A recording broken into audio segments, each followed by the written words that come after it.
गोष्टीची दुनिया. गोष्ट क्रमांक 3. हत्ती आणि लहान मुंगी.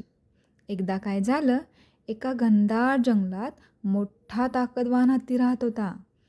तो खूप बलवान होता.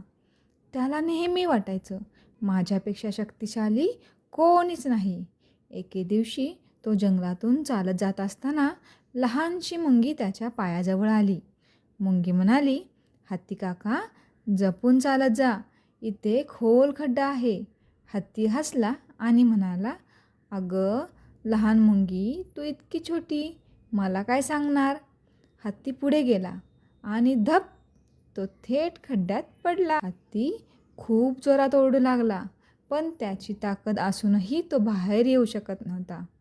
तेवढ्यात तीच लहान मुंगी पुन्हा आली. तिने आजूबाजूच्या प्राण्यांना बोलावलं. ससा, हरिण, माकड सगळे आले.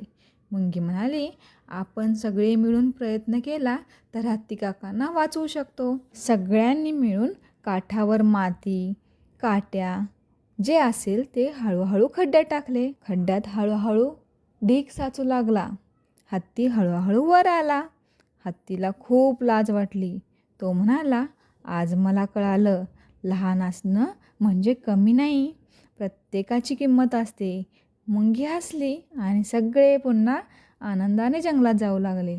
मुलांनो, यातून आपण बोध काय घेऊया? कोणीही लहान मोठा नसतो. सगळ्यांचा आदर करावा. एकत्र राहिलं तर मोठी अडचणही सोपी होते.